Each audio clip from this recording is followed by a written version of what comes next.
नमस्कार साथियों, मैं ओपी शर्मा आज आपके लिए लेकर के आया हूं हिंदी वर्णमाला से आने वाले प्रश्नों की एक महत्वपूर्ण सीरीज, जिस सीरीज का नाम है 2020 सीरीज। साथियों, इस सीरीज के माध्यम से आज हम 20 क्वेश्चंस सॉल्व करेंगे और ये क्वेश्चंस इतने महत्वपूर्ण हैं जो कि आपके हिंदी से संबंधित कोई भी परीक्षा क्यों ना हो, चाहे यूपी टेट हो या सुपर टेट हो या यूपी पुलिस हो या यूपी एसआई हो या एसएससी हो, चाहे टीजीटी हो चाहे पीजीटी हो, अर्थात हिंदी से संबंधित आपका कोई भी एग्जाम क्यों ना हो, इन 20 क्वेश्चंस में से कोई ना कोई प्रश्न अक्सर इन परीक्षाओं में पूछा जाता है। तो साथियों, शुरू करते हैं आज का सेशन। तो पहला प्रश्न है, भाषा शब्द की उत्पत्ति किस धातु से हुई है? भाषा शब्द की उत्पत्ति किस धातु से हुई है?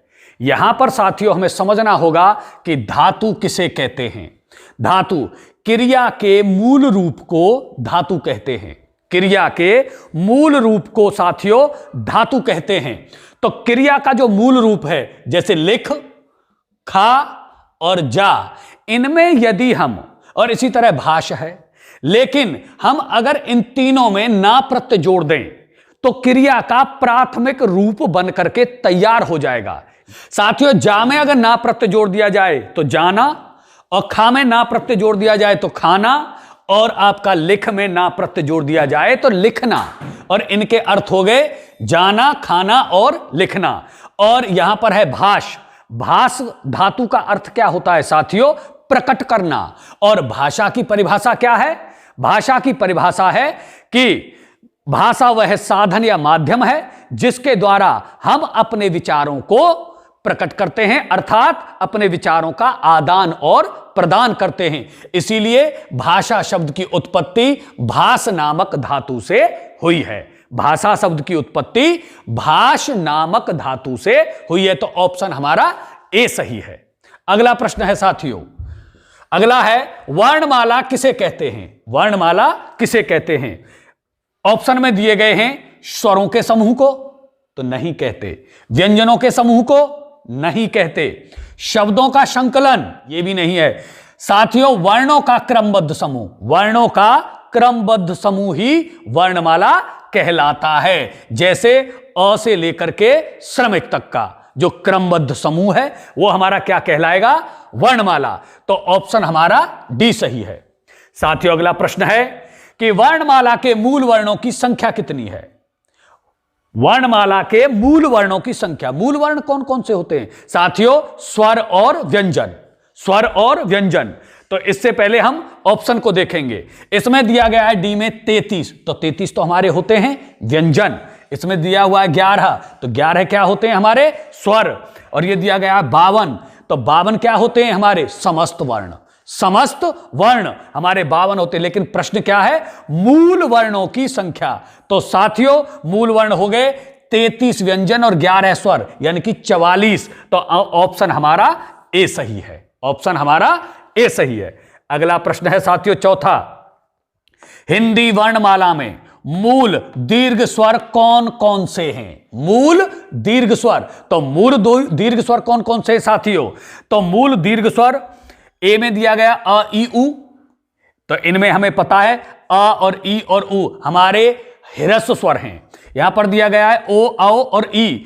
तो ओ और औ ये हमारे क्या हैं? संयुक्त स्वर। और ई हमारा ह्रस्व स्वर। सी में दिया गया है उ, औ और ए, यानी कि उ हमारा ह्रस्व स्वर है, ओ हमारा और ए हमारा संयुक्त स्वर है। आगे डी में क्या दिया गया है साथियों?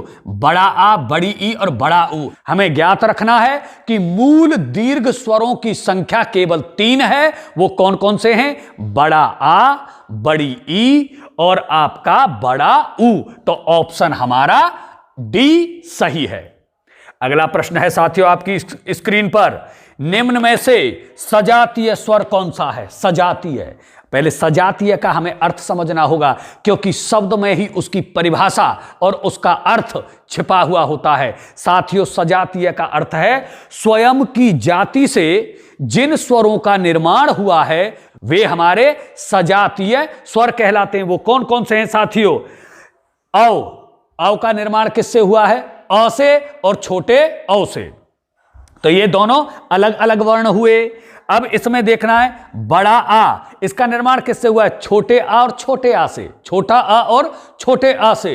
तो दोनों क्या है? सजातीय। तो ऑप्शन हमारा बी सही है। लेकिन और भी देख लें, अय, ये अय का निर्माण किससे होता है? इसका निर्माण होता है छोटे अ से और छोटी ए से। ये कौन सा स्वर है हमारा? ये है हमारा संयुक्त स्वर। आगे साथियों छोटी ए, इसका निर्माण किससे होता है? इसका निर्माण होता है साथियों छोटे आ से और छोटी ई से। तो दोनों के दोनों क्या हैं? अलग अलग वर्ण हैं, इसलिए ये भी हमारा संयुक्त वर्ण है, यानी कि संयुक्त स्वर है। तो ऑप्शन हमारा बी सही है, क्योंकि बड़े आ का निर्माण अपनी ही जाति के यानी कि छोटे आ से मिलकर के हुआ है, इसलिए यह कहलाता है हमारा सजातीय स्वर। अगला प्रश्न है साथियों, निम्न में से संयुक्त स्वर कौन से हैं? संयुक्त स्वर कौन से होते हैं साथियों? तो संयुक्त स्वर वे स्वर होते हैं जो भिन्न भिन्न दो स्वरों के योग से बनते हैं, वे हमारे कहलाते हैं संयुक्त स्वर। तो अब हम देखेंगे कौन कौन से ऐसे हैं। देखिए अ और आ, यानी कि ये छोटा आ है, ये बड़ा आ है, और ये छोटा उ ई है, ये छोटी अ और ये छोटा औ है, और ये बड़ी ई और ये बड़ा आ है। तो इनमें से ऐसे स्वर कौन से हैं जो भिन्न भिन्न दो स्वरों के योग से बने हैं? छोटी ए हमारी बनी है छोटे आ और छोटी ई से, और छोटा औ बना है छोटे आ से और छोटे ऊ से। तो दोनों के दोनों स्वर हमारे भिन्न भिन्न स्वरों से बने हैं, इसलिए ऑप्शन हमारा सी सही है। ये हमारे संयुक्त स्वर है, हमें याद रखना है साथियों। संयुक्त स्वर कौन कौन से हैं? छोटी ए, बड़ी ए, छोटा ओ और बड़ा ओ, ये हमारे संयुक्त स्वर हैं। अगला प्रश्न देखते हैं साथियों। अगला प्रश्न है, हिंदी वर्णमाला में अंग और अंग है, अंग और अंग है क्या कहलाते हैं? साथियों, हिंदी वर्णमाला में अंग और अंग है क्या कहलाते हैं? अयोगवाह कहलाते हैं, उत्क्षिप्त कहलाते हैं, संयुक्ताक्षर कहलाते हैं, या स्वर कहलाते हैं? हम आपको पहले भी बता चुके हैं, ना तो ये स्वर हैं, यानी कि अगर लिखित रूप में देखा जाए तो स्वर में लिखे जाते हैं, और अगर हम इनका उच्चारण स्थान देखें तो ये इनका जो उच्चारण है वह व्यंजनों की तरह होता है, इसलिए ना तो ये स्वर हैं और ना ये व्यंजन हैं। संयुक्ताक्षर ये है नहीं, संयुक्ताक्षर ये है नहीं, क्योंकि संयुक्ताक्षर की संख्या कितनी है? 4। क्षत्रिय वाली 6, त्रिशूल वाला 3, ज्ञानी वाला ज्ञ और श्रमिक वाला श्रेय। उत्क्षिप्त ये है नहीं, क्योंकि उत्क्षिप्त कौन से होते हैं? ड़ और ढ। तो इसलिए ये कौन से हैं? अयोगवाह। तो हमारा ऑप्शन ए सही है साथियों। अगला प्रश्न है साथियों हमारा, क्षत्रिय वाली 6 किन वर्णों के योग से बना है? तो साथियों में देखना होगा, ये हलंत युक्त तय प्लस रे से क्या बनता है? त्रय। शय प्लस रे से क्या बनता है? इससे बनता है आपका श्रमिक। और हलंत युक्त ज और प्लस इया से क्या बनता है साथियों? ज्ञानी वाला ज्ञ। और हलंत युक्त कै प्लस षटकोण वाले स से किसका निर्माण होता है साथियों? इससे निर्माण होता है क्षत्रिय वाली 6 का, इसीलिए ऑप्शन हमारा डी सही है, क्योंकि क्षत्रिय वाली 6 का निर्माण हलंत युक्त कै प्लस षटकोण वाले स से होता है। अगर आप चाहें तो इनका स्क्रीनशॉट ले सकते हैं, इसके बाद हम आगे बढ़ते हैं। अगला प्रश्न है जो हमारा 9वां प्रश्न है साथियों, निम्न में से स्पर्श व्यंजन कौन सा है? स्पर्श व्यंजन, तो आप समझ गए होंगे कि स्पर्श व्यंजनों की संख्या कितनी है। हमारी स्पर्श व्यंजनों की संख्या है मित्रों 25, यानी कि जिन्हें हम 5 वर्गों में विभाजित करते हैं, क वर्ग, च वर्ग, ट वर्ग, त वर्ग और आपका प वर्ग। और प्रत्येक वर्ग में कितने वर्ण आते हैं? 5 वर्ण आते हैं। तो जो स्पर्श व्यंजनों की संख्या कितनी है? 25। तो हम देखते हैं कि इसमें कौन सा वर्ण हमारा स्पर्श व्यंजन है। देखिए ल, ल किस में आता है साथियों? य र ल व, यानी कि अंत स्थ, तो यह स्पर्श वर्ण नहीं है। आगे है स, तो ये किस में आता है? आपका ऊष्म वर्ण में। किस में आता है? ऊष्म वर्ण में। और आपका यह भी एक अंतःस्थ वर्ण है। अब बचा क्या? छ। छ किस वर्ग का व्यंजन है? ये आपका च वर्ग का व्यंजन वर्ण है। इसीलिए च वर्ग आता है आपके स्पर्श व्यंजनों में से एक वर्ग है आपका च वर्ग। तो च वर्ग का वर्ण है छ, तो छ बन गया आपका स्पर्श व्यंजन। अब साथियों अगला प्रश्न देखते हैं। निम्न में से अग्र स्वर कौन सा है?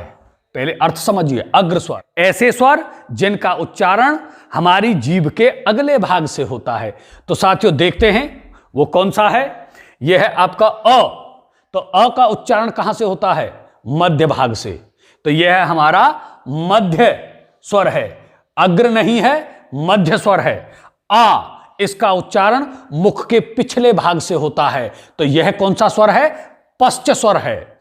और आपका ई, ई कहां से उच्चारण हो रहा है? आगे से। आगे से तो पूछा क्या गया है? अग्र स्वर। तो ऑप्शन हमारा सी सही है साथियों। औ को भी देखें तो इसका भी उच्चारण मुख के पिछले भाग से होता है, इसलिए यह भी हमारा पश्च स्वर कहलाता है। यह हमारा पश्च है और यह हमारा पश्च है और यह हमारा मध्य है, लेकिन ई हमारा अग्र स्वर है। साथियों अगला प्रश्न क्या है? 11वां। निम्न में से अग्र स्वर नहीं है। पहले पूछा गया अग्र स्वर है और अब पूछा गया है अग्र स्वर नहीं है। तो साथियों अग्र स्वर हमारे कौन कौन से हैं? ई और ए अय। ई और ए अय हमारे अग्र स्वर कहलाते हैं। तो हमें देखना होगा इनमें से कौन सा वर्ण अग्र स्वर नहीं है। देखिए ई है इसमें, यह अग्र स्वर है। बड़ी ई है इसमें, यह भी अग्र स्वर है।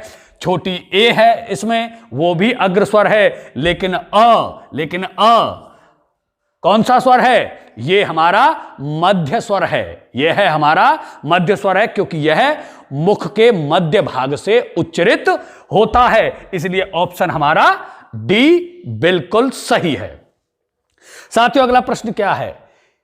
निम्न में से च वर्ग का व्यंजन वर्ण कौन सा है? च वर्ग का। तो च वर्ग में कौन कौन से वर्ण आते हैं साथियों? च वर्ग में आते हैं च, छ, ज, झ और इया, यानी कि प्रत्येक वर्ग में कितने वर्ण आते हैं? 5। तो हमें देखना होगा आपका ट, तो ये ट स्वयं एक वर्ग है। बी में ख है, तो ख किस वर्ग का? क वर्ग का। झ किस वर्ग का है? च, छ, ज, झ, तो ये च वर्ग का व्यंजन हो गया झ।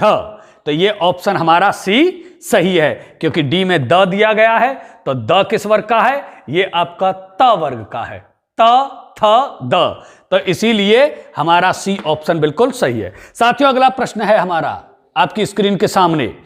निम्न में से द्विगुण वर्ण है। द्विगुण वर्ण है। तो द्विगुण वर्ण कौन से होते हैं? ड़ और ढ, ड़ और ढ, और इसमें पूछा गया है। तो यहां पर ऑप्शन आपका ए बिल्कुल सही है, क्योंकि आगे ड दिया गया है, आप आगे जो ण दिया गया है अड़ंखाली दी गई है, और सभी हैं, तीनों तो है ही नहीं। इसीलिए साथियों ऑप्शन हमारा ए बिल्कुल सही है। अगला प्रश्न देखते हैं साथियों, क्या है आपकी स्क्रीन के सामने। निम्न में से कौन सा स्वर संधि स्वर नहीं है? संधि स्वर नहीं है। प्रश्न का पहले भाव समझिए, उसके पश्चात अपना उत्तर दीजिए। जल्दबाजी बिल्कुल भी मत कीजिए, क्योंकि जल्दबाजी से हमेशा समस्या बढ़ जाती है। तो प्रश्न है निम्न में से कौन सा स्वर संधि स्वर नहीं है? तो देखिए अ जो बनता है, ये बनता है आपके छोटे आ प्लस छोटे आ से, तो संधि हो रही है।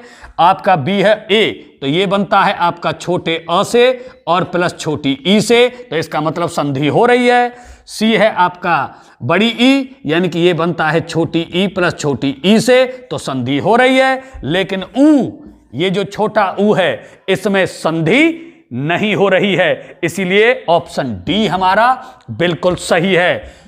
ऊ हमारा संधि स्वर नहीं है, क्योंकि यह हमारा ह्रस्व स्वर है। जो अपने आप में पूरी तरह से स्वतंत्र स्वर है। इसलिए साथियों, यदि आप चाहें तो इनका स्क्रीनशॉट ले सकते हैं, फिर हम आगे बढ़ते हैं। साथियों, आपने स्क्रीनशॉट ले लिया होगा, अब आगे बढ़ते हैं। सामने 15वां प्रश्न है। श वर्ण का उच्चारण स्थान साथियों ओष्ठ है, नहीं है, मूर्धा है, नहीं है, और आपका तालु है, क्योंकि जब हम इसका उच्चारण करेंगे तो उस समय हमारी जिह्वा कहां स्पर्श करेगी? हमारी तालु को। इसलिए श तालु के द्वारा उच्चरित किया जाता है। तो ऑप्शन हमारा बी सही है, ना ये कंठ सही है, ना आपका मूर्धा सही है, ना ही आपका ओष्ठ सही है। श वर्ण का उच्चारण स्थान तालु है। साथियों, अगला प्रश्न है 16वां। निम्न में से लुंठित वर्ण कौन सा है? लुंठित वर्ण, लुंठित का अर्थ क्या होता है? लुंठित का अर्थ होता है जिस वर्ण के उच्चारण में हमारी जिह्वा लुढ़क करके नीचे की दिशा में आती है, वह वर्ण हमारा लुंठित वर्ण कहलाता है। वो केवल एक है, वो है आपका र। क्योंकि ल कौन सा वर्ण है? ल हमारा पार्श्विक है। यह हमारा कौन सा है? यह हमारा अंतस्थ है, और क हमारा स्पर्श व्यंजन है। ये जो हमारा साथियों र है, ये अंतःस्थ वर्ण तो है ही है य की तरह, लेकिन यह अंतःस्थ के साथ साथ लुंठित वर्ण भी है, क्योंकि इसके उच्चारण में हमारी जिह्वा लुढ़क करके नीचे की दिशा में आती है। इसीलिए रे हमारा लुंठित वर्ण है। ऑप्शन हमारा डी सही है। अगला प्रश्न है साथियों आपके समक्ष, निम्न में से अघोष वर्ण कौन से हैं? अघोष यानी कि जिन वर्णों के उच्चारण में हमारी स्वर तंत्रियों में कंपन नहीं होता है, तो हमारे प्रत्येक वर्ग का पहला दूसरा वर्ण अघोष वर्ण है। तो पहला दूसरा यहां पर देखेंगे, ए में क्या दिया गया है? ग घ, पहला दूसरा नहीं है। बी में क्या दिया गया है? च छ, च वर्ग का च पहला है और छ दूसरा है। ऑप्शन बी हमारा सही है। ड ढ और ण ये हमारे नहीं हैं। ज और झ ये हमारे नहीं हैं, क्योंकि ये हमारे अंतिम तीन हैं अपने वर्ग के, और ये हमारे ज और झ आपके च वर्ग के तीसरे और चौथे वर्ण हैं, जो कि हमारा अघोष वर्ण कौन सा होता है? प्रत्येक वर्ग का पहला और दूसरा, वो है च और छ। तो बी हमारा सही है। साथियों, 18वां प्रश्न आपके सामने है। निम्न में सघोष या घोष वर्ण नहीं है। जब सघोष या घोष नहीं तो वो क्या होने चाहिए? वे जब नहीं शब्द आ रहा है तो वे होने चाहिए अघोष। तो अघोष कौन से हैं यहां पर साथियों? अघोष से प्रत्येक वर्ग का पहला दूसरा। यहां पर प वर्ग का दिया गया प और फे। ऑप्शन हमारा ए सही है। ग घ और ण ये हमारे सघोष हैं। ड ढ ण ये भी हमारे सघोष हैं। द ध और न साथियों ये भी हमारे सघोष व्यंजन वर्ण हैं। जब ये हमारे सघोष हैं तो पूछा क्या गया है? सघोष नहीं है, तो क्या होना चाहिए? अघोष। तो अघोष कौन से हैं? प्रत्येक वर्ग का पहला दूसरा। तो पे और फे वाला, यानी कि ऑप्शन ए हमारा बिल्कुल पूरी तरह से राइट आंसर है। साथियों, 19वां प्रश्न है आपके समक्ष। प्राणत्व के आधार पर ब कौन सा वर्ण है? प्राणत्व के आधार पर वर्ण दो प्रकार के होते हैं। नंबर 1 अल्प प्राण और नंबर 2 महाप्राण। अल्प प्राण वर्ण कौन से होते हैं साथियों? अल्प प्राण वर्ण होते हैं प्रत्येक वर्ग का पहला तीसरा पांचवां हमारा अल्प प्राण कहलाता है, और दूसरा और चौथा वर्ण हमारा प्रत्येक वर्ग का दूसरा और चौथा वर्ण हमारा महाप्राण कहलाता है। तो इसमें हमारा जो ब है, ब पूछा गया है साथियों, तो ब किस वर्ग में आता है? ये प वर्ग में आता है। प फ फ ब, तो यानी कि ये तीसरा वर्ण है, पे वर्ग का तीसरा वर्ण है। तो तीसरा वर्ण हमारा क्या कहलाता है? अल्प प्राण, यानी कि पहला, तीसरा, पांचवा। तो बे हमारा तीसरा वर्ण है, पहला भी होता तब भी हमारा ये आपका अल्प प्राण कहलाता, और आपका ये तीसरा होता तब भी अल्प प्राण कहलाता, और पांचवा होता तब भी ये अल्प प्राण कहलाता। इसलिए ब हमारा अल्प प्राण है। ऑप्शन ए सही है, महाप्राण नहीं है। अघोष, प्राणत्व के आधार पर अघोष होता ही नहीं है, प्राणत्व के आधार पर सघोष होता ही नहीं है, ये घोष के आधार पर होते हैं दोनों। तो ऑप्शन हमारा ए बिल्कुल राइट है।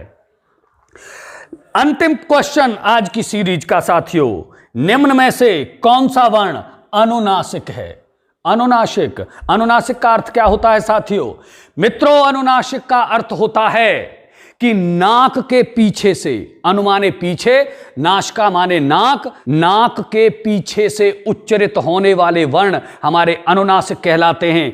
तो यहां पर साथियों हमें याद रखना है, और आपको याद भी होगा, प्रत्येक वर्ग का पांचवां वर्ण आपके तीनों अड़ंखाली और नय और मैं, यानी कि ये प्रत्येक वर्ग के अपने अपने वर्ग के पांचवें वर्ण हैं, ये हमारे अनुनासिक कहलाते हैं। इनका उच्चारण स्थान तो अपने अनुसार है ही है। जैसे कै वर्ग के अणे का, यानी कि अड़ंखाली का उच्चारण स्थान कंठ है, लेकिन उसके साथ साथ प्रत्येक पंचमाक्षर का उच्चारण स्थान अपने अपने स्थान के साथ साथ नासिका भी होता है। इसीलिए ये जो आपकी अड़ंखाली है ये आपका अनुनासिक वर्ण है।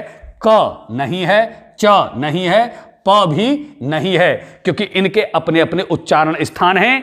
णे, वैसे तो इसका उच्चारण स्थान कंठ है, लेकिन कंठ के साथ साथ ये नासिका की सहायता से भी उच्चरित होता है, इसीलिए ये हमारा अनुनासिक है। अनुनासिक हमारे कितने वर्ण हैं साथियों?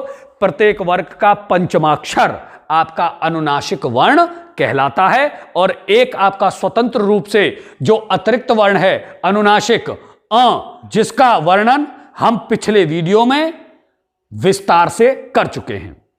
तो साथियों, यदि आप इनका स्क्रीनशॉट लेना चाहें तो स्क्रीनशॉट ले सकते हैं।